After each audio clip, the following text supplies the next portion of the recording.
Mes frères, la semaine dernière avait lieu la journée de prière pour les malades à l'occasion de la fête de Notre-Dame de Lourdes. Mais comme pour nous, elle tombait en plein milieu des vacances scolaires, j'ai préféré la reporter à aujourd'hui. Nous serons sous le patronage de Sainte Bernadette Soubirous, c'est quand même pas mal non plus. Et l'évangile de ce jour me donne l'occasion de réfléchir sur la place de la charité dans notre paroisse, de l'attention aux malades et aux plus démunis. Dans le mot « charité », il y a quelque chose qui résonne négativement, une forme de condescendance qui nous guette toujours. Mais il y a un sens fort de ce mot « charité », en grec « l'agapé », et il nous faut le redécouvrir. Tu aimeras ton prochain comme toi-même. Si je vous avais lancé comme devinette de me dire l'origine de cette citation, vous auriez pensé à l'Évangile, moi aussi d'ailleurs, très honnêtement, mais pas au livre du Lévitique. Pourtant, c'est bien dedans, c'est pourtant la base de la vie d'Israël, c'est le Pentateuque. Tu aimeras ton prochain comme toi-même. Il y a là un caractère extrêmement exigeant qui est proposé dans le cadre de la loi de Moïse pour assurer au sein de la communauté d'Israël, qui dans le cadre du livre du Lévitique est décrite comme étant avec Moïse dans le désert, pour pouvoir assurer au sein de cette communauté une véritable fraternité, fondée sur le fait qu'il s'agit d'un peuple choisi par Dieu. À ce titre-là, on ne peut pas exclure le frère que Dieu a choisi également. C'est pourquoi le Lévitique peut enseigner simultanément d'aimer le prochain, mais d'haïr l'ennemi, comme le fait justement remarquer Jésus. Alors, aimer son prochain, vous voyez qu'il ne s'agit pas simplement de faire quelque chose, d'ajouter quelque chose à nos actes, mais de se placer d'abord devant Dieu en toute vérité. Finalement, celui qui a le mieux compris la loi, c'est peut-être ce scribe qui interroge Jésus et qui lui demande « Mais qui est mon prochain ?» Ce qui lui vaudra la parabole du bon samaritain en réponse. Vouloir aimer le prochain, c'est s'interroger nous-mêmes. Qui est mon prochain ? D'une part, cela nécessite une attention, un regard porté vers l'autre. D'autre part, une disponibilité. Ce n'est pas forcément à moi de choisir qui est mon prochain, mais de reconnaître dans ce que le Seigneur m'envoie toute personne que je peux servir et aimer comme moi-même. Tu aimeras ton prochain. Je voudrais élever cette réflexion pas simplement à la dimension individuelle, mais aussi à la dimension de paroisse. Chacun, comme individu, est responsable de sa propre vie de charité et d'attention aux autres.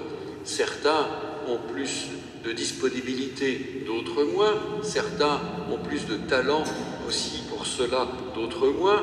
Je pense en particulier parfois à la patience qui est nécessaire avec quelqu'un qui est soit démuni, soit touché par la maladie.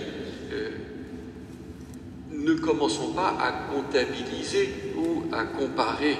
Par contre, il faut nous interroger, dans ma vie de foi, cette attention à l'autre fait-elle partie de ma relation à Dieu?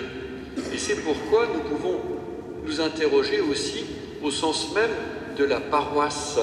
Il faut qu'une communauté chrétienne, la paroisse en étant l'aspect le plus visible, exprime aussi cette place donnée aux plus démunis. Il y a pour cela un certain nombre de structures qui agissent extrêmement efficacement. Vous en avez une très rapide description dans les liens fraternels, mais il y a bien sûr tous ceux et celles qui ont cette attention auprès des malades ou des personnes âgées à travers l'hôpital et les différentes maisons de retraite.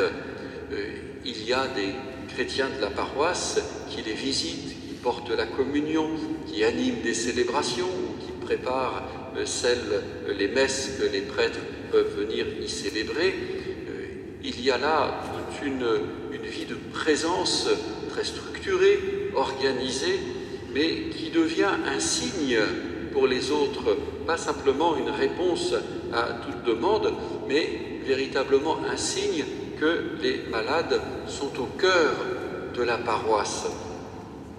Il faudrait d'ailleurs que peut-être nous engagions encore plus fortement dans cette dimension, pas simplement en se reposant sur les quelques institutions, entre guillemets, qui assurent ces services, mais peut-être aussi en donnant à l'ensemble du service évangélique des malades une plus grande visibilité au cœur de notre prière, par exemple, dans la facilité aussi du contact, de l'attention, de la recherche, aussi des personnes qui pourraient avoir besoin d'aide ou simplement savoir qu'elles peuvent compter sur nous.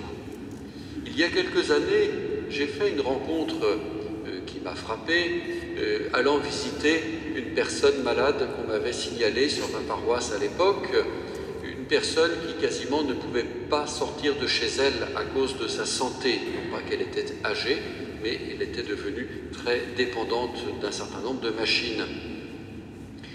Elle me reçoit très bien, très heureuse d'avoir la visite d'un prêtre, mais elle m'a fait une réflexion que je n'ai jamais oubliée. Elle m'a dit « Êtes-vous vraiment mon curé? Et où est ma paroisse? Moi qui ne sors pas de chez moi, ma paroisse, c'est les gens qui viennent me voir, c'est les gens qui me rendent visite, c'est les gens qui m'apportent les liens fraternels, ce sont les gens qui m'apportent la communion.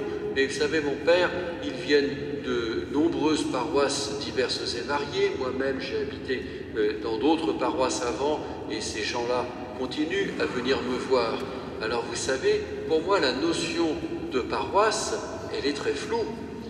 Et je me suis dit, effectivement, si au sein de notre paroisse, il n'y a pas un lieu qui soit le lieu privilégié pour ces personnes, de contact, d'échange, d'écoute, simplement de prière, eh bien, où est-elle la réalité de notre paroisse? Simplement dans quelques actes de charité que l'on fait par-ci, par-là, grâce au talent des uns et des autres. Cela n'est sans doute pas suffisant.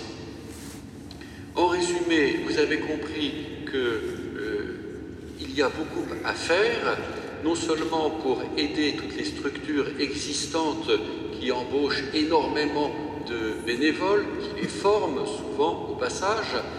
J'ai cité l'hôpital, les aumôneries de maisons de retraite, mais il y a aussi beaucoup de mouvements spirituels qui intègrent cette dimension, en particulier la conférence Saint-Vincent de Paul, qui apporte en même temps toute une vie de réflexion, de prière, de formation dans la spiritualité de Frédéric Ozanam. Mais il y a aussi beaucoup à inventer et beaucoup à faire, beaucoup d'attention parce que chacun, là où il vit, est sûrement voisin ou voisine d'une personne qui pourrait être aidée, pour qui on pourrait prier, qui pourrait être mise en relation. Voilà. Sûrement qu'ensemble, nous saurons faire plus. Je pense qu'il n'y a pas tellement de limites dans les actes de charité. On peut toujours faire plus, donner plus de son temps, de son attention aux autres, mais j'aimerais au moins qu'il y ait une plus grande visibilité au cœur de notre paroisse, pour que les plus petits, les malades, soient vraiment le centre de notre affection. Amen.